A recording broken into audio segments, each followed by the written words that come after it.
Following the news is a full-time job, but it's not your full-time job, it's mine. Hi, I'm David Rind, and I help produce CNN 5 Things, a show that brings you 5 stories shaping our world in 5 minutes or less. We keep track of the biggest headlines all day, every day, so you don't have to. You can go ahead and hop on that Zoom call while we sort out the latest breaking news, and when you're ready, we'll be here for you. It's what we do. Just tell your smart speaker to play CNN 5 Things, or listen wherever you get your podcasts.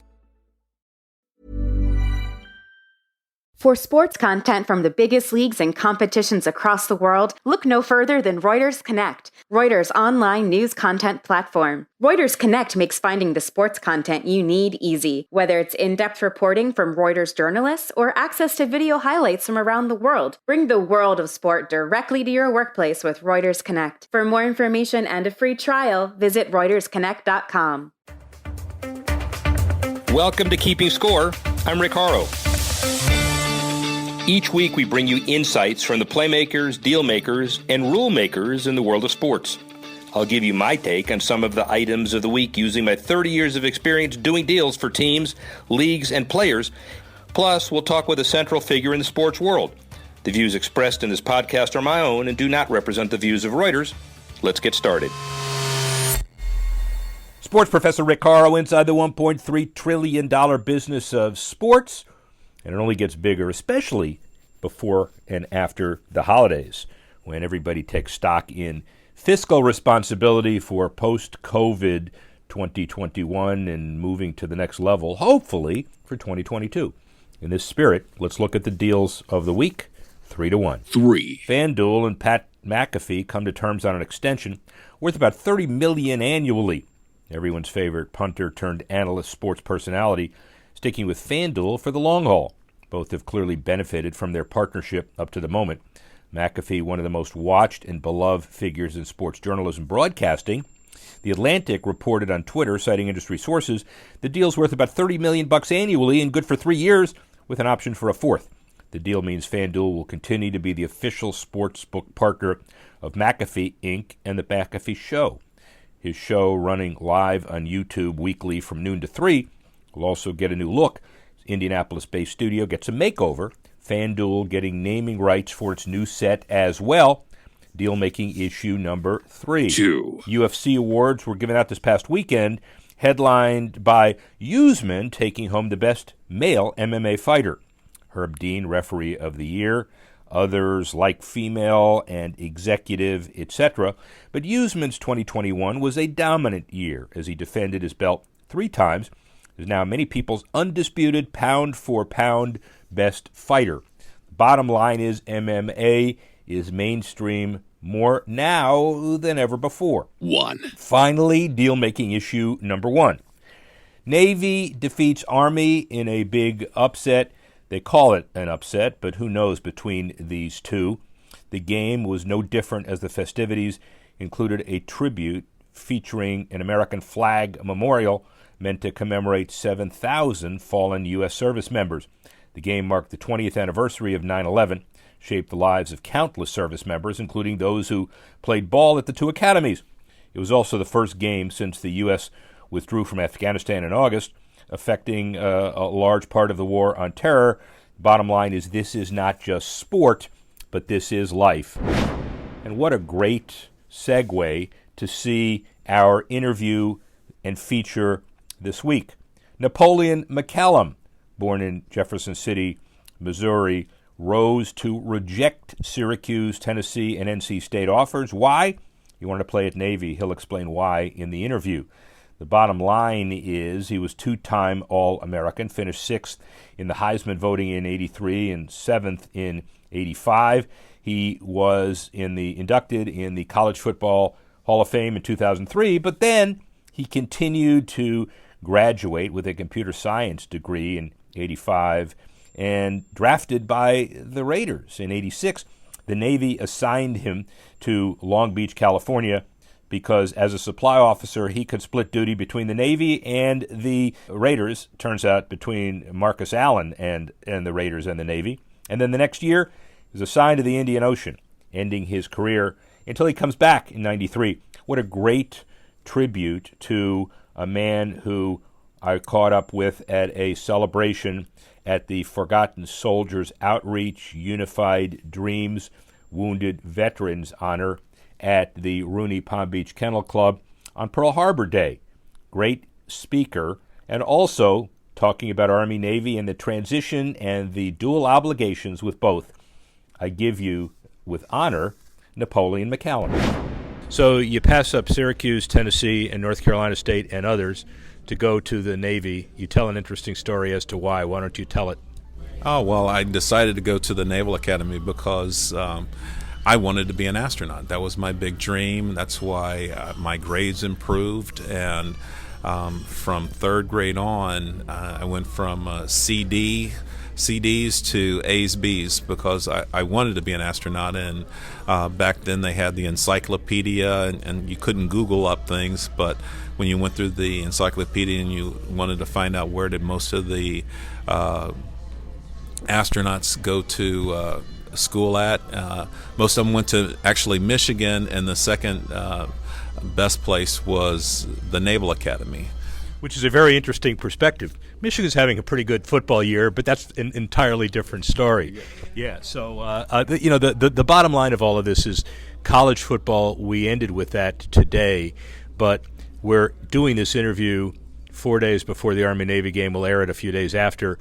There's nothing like the rivalry, as you explained. And even though college football is a $10-12 billion business, the passion is no bigger than when Army plays Navy. All right, and rightfully so. You know, it's these guys. They play college football for the pure enjoyment. It's probably the game at its most purest. You've got guys who might not be as big and strong as the guys on the major college level, but they give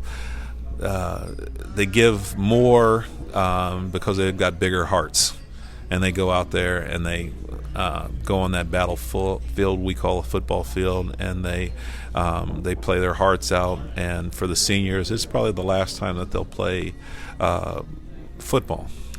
Your Navy career on the field was pretty incredible. 6th in the Heisman voting in 83 and 7th in 85, 7th.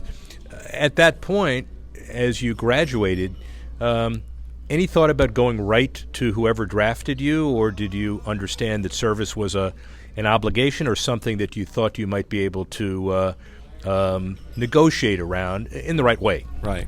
Well, after your second year, you commit to going into the Navy, and so I had already had that commitment. Was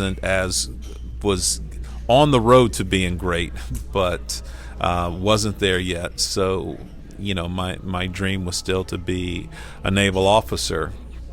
And so later on, when it became more of a reality possibility, then it was just trying to figure out a ways that, how can I serve the Navy and be able to play professional football. So you played for the Raiders, and your first year when you're on active duty, as a supply officer, what was harder, to share time between the Navy and the Raiders, or to share Raiders time between you and Marcus Allen? Oh my gosh, definitely the Navy. So I went to work early. I was the assistant food service officer on board the ship, and so I handled breakfast and lunch. And then after that, I would drive up to El Segundo and then go to practice. And I'd miss, half the practice from the Raiders, and just had to catch up on all the things that they had learned earlier in that day, and go out on the field, and then afterwards stay and watch film and be coached up on what I missed. Was Al Davis look, he's serving his country, you got to cut him some slack, or he missed some film, get in there and catch up? He was, we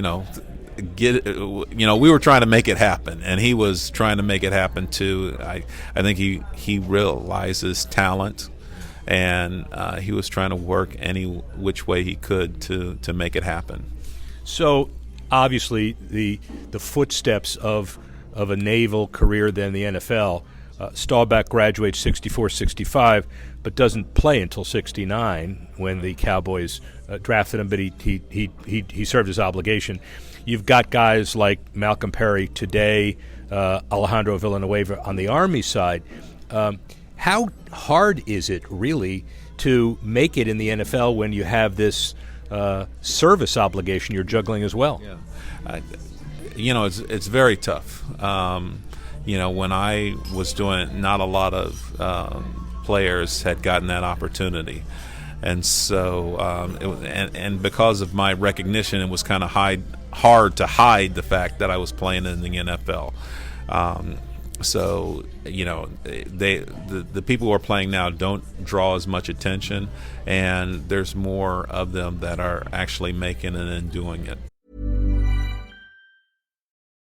Following the news is a full-time job, but it's not your full-time job, it's mine. Hi, I'm David Rind, and I help produce CNN 5 Things, a show that brings you 5 stories shaping our world in 5 minutes or less. We keep track of the biggest headlines all day, every day, so you don't have to. You can go ahead and hop on that Zoom call while we sort out the latest breaking news, and when you're ready, we'll be here for you. It's what we do. Just tell your smart speaker to play CNN 5 Things, or listen wherever you get your podcasts. Warby Parker is committed to providing exceptional vision care online and in stores, offering eyeglasses, sunglasses, eye exams, and contact lenses. Glasses start at $95, including prescription lenses. Try Warby Parker's free home try-on program. Order 5 pairs of glasses to try at home for free for 5 days. There's no obligation to buy. Ships free and includes a prepaid return shipping label. Try 5 pairs of glasses at home for free at warbyparker.com/podcast. So in 87, you get reassigned. There was no way you could play part-time when you were assigned to the Indian Ocean? That couldn't work? No, there's no way. There were no flights, supersonic flights that could fly me all the way over there. So, nope, I had to settle with trying to work out on board the ship and keep myself in shape. But you did come back, and you remember the wild card victory over the Broncos in '93, and you were a play service obligation, come back and play success story, which is even rarer. Yeah, it's. I was blessed that the Raiders had faith in me to wait 4 years for me to come back and play and be able to work myself in the lineup. You know, back then, Marcus Allen, Bo Jackson, Eric Dickerson, Roger Craig, those were the guys that were ahead of me. And so, those are great guys. Yeah. And so I had to really, really work hard to get in the lineup. Well, but you persevered, obviously, and you survived and thrived. What was it like in retrospect to carry the service honor and be the voice of military service with a platform that the NFL gives you as well? Yeah, it was a great honor, great responsibility. I kind of shared some of the military with my teammates. Every Army-Navy game, I'd dress up in my dress whites to go to practice, so that they knew, had my sword and everything. So it was kind of neat to share with them, the importance of the military to me.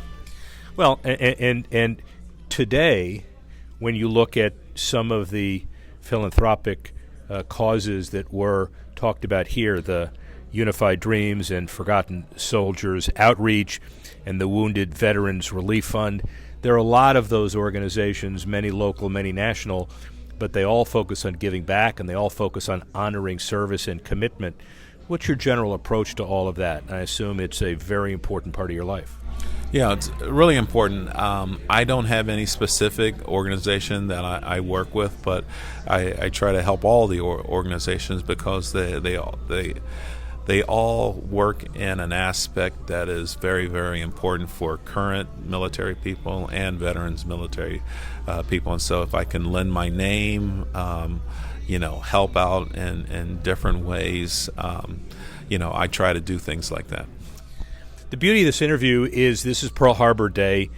but it's 4 days before Army-Navy, so we're not going to even talk about it because it'll be dated no matter what. I'm sure I know your preference. But now we go into the last 4 weeks of the Raider season. First of all, with Allegiant Stadium the way it is, and going back to years when we were all working on Vegas as a potential candidate for any team in any sport where, no, it's too much gambling, they're never going to do it. Right. Now look at what's happened in Vegas. You're a 20-year resident of Vegas. Look at the transformation. Does it surprise even you? It's not surprising.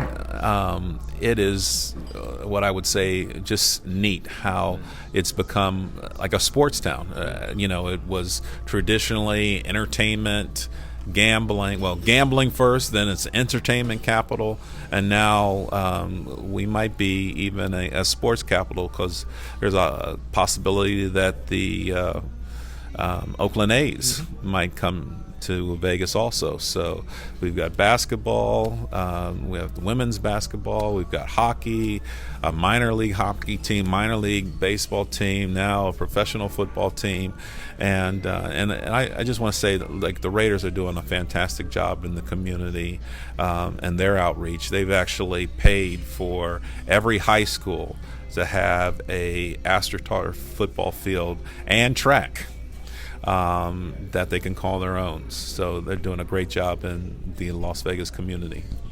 Not a loaded question, just a perception. There are many people that have some very strong opinions either way on the Davis family, on Al, and therefore on Mark. Everything I've known working with them and others is philanthropic, visionary, beyond their years. What's your overall impression of the Davis family? I think that's a great impression, just visionary.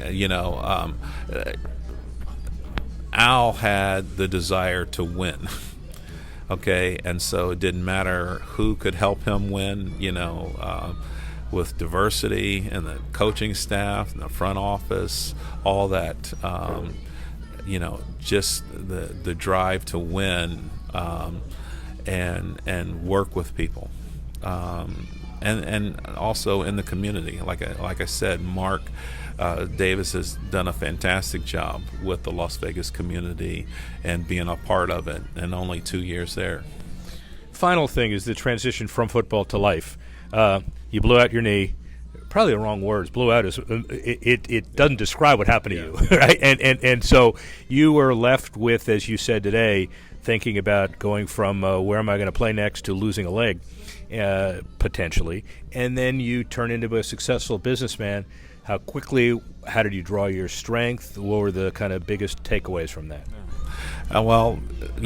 Having my leg dislocated and, the ruptured artery, severed nerve, 3 of my 4 ligaments completely torn, having to put that all together, I just drew back on things that I had spoken to kids.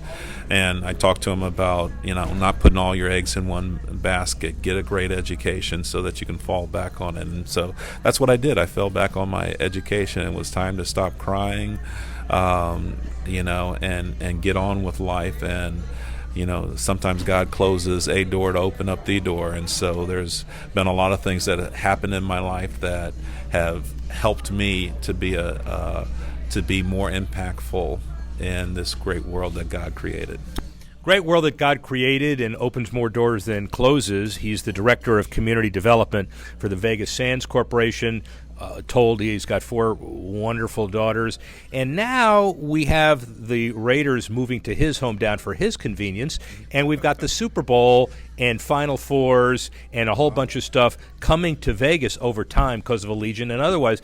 Big time in the future for you and the city. Big time in the future, and if Vegas keeps doing things the way they do it, people are going to love coming to Vegas for the Super Bowl, and it's going to be hard, I think, to have the Super Bowl any other place. Because people are going to love it so much. We have so many fans that come to Allegiant Stadium from the other team, which is not really normal. But, if you're going to come see your team play in a different city, why not Vegas? And they're thinking about the economic impact of it. Most fans will go to a Sunday, and then take off. In Vegas, they spend an extra 2 or 3 days and lose a whole lot of money. Yeah. Okay? Well, that's how our economy generates, and so it's neat. But we have a lot of entertainment. We have a lot of great restaurants, and so not only can you gamble, but there's a whole lot of other fun activities to go, sports, just the different shows and everything. And so you can have a great time in Vegas and not lose a lot of money. All you need to hear is Napoleon McCallum's story, and it's a wonderful one at any time of year, especially this. How about the Tech Minute? Rose Bowl game between Utah and Ohio State features Clear's digital health pass. To admit fans, the negative COVID-19 test has to be in, and you have to have a negative test within 72 hours of entry. The company's pandemic born-in app Health Pass, used by teams across the NBA, baseball, hockey, football, to screen fans' COVID health status to enter the stadiums. The company also had a deal with mobile payment app Tapid, which partnered with the Rose Bowl in November to turn the stadium cashless. This is a big deal for all future spectator and health compatibilities. And that's your Sports Tech Minute. Finally, ending with philanthropy, as we normally do. Tom Brady named Sports Illustrated's Sportsman of the Year for the second time in his career. The Male and Female Athletes of the Year, sponsored by U.S. Polo ASSN, also dominated the headlines at the Hard Rock Casino a week ago. Clearly a big deal. Demaryius Thomas passes away at age 33, an incredible athlete and an even better person. His legacy will carry on for the years to come. Auburn men's basketball program put on 4 years probation. Head coach Bruce Pearl suspended for 2 games. The report says he, quote, violated head coach responsibility rules because he did not adequately monitor the associate head coach and failed to promote an atmosphere of compliance. David Pollack, elected to the College Football Hall of Fame. His NFL career cut short due to a neck injury, but he found his calling doing commentary work and philanthropy work. And then finally, EA adds women to their NHL hockey game for the first time ever. NBA 2K, the game published by Take-Two Interactive, put Candace Parker on the cover of its 25th anniversary WNBA edition, making her first WNBA player on a 2K cover. Much more than this, kudos to them and the future of women's sports. Our show for the week, love to appreciate Napoleon McCallum. He rises above us all. We'd like to thank Nick Nielsen for helping to put this together. I'd like to thank all who were involved, and thank you all for listening and watching. And join us next week when we continue to go inside the business of sports. I'm your sports professor, Rick Haro. See you next time. Action Images is the global multimedia sports agency of Reuters. Leagues, teams and federations around the world rely on Action Images to create, distribute and monetize their content. Action Images' global footprint means sports media expertise is never far away. For more information, visit actionimages.com. Following the news is a full-time job, but it's not your full-time job, it's mine. Hi, I'm David Rind, and I help produce CNN 5 Things, a show that brings you 5 stories shaping our world in 5 minutes or less. We keep track of the biggest headlines all day, every day, so you don't have to. You can go ahead and hop on that Zoom call while we sort out the latest breaking news, and when you're ready, we'll be here for you. It's what we do. Just tell your smart speaker to play CNN 5 Things, or listen wherever you get your podcasts.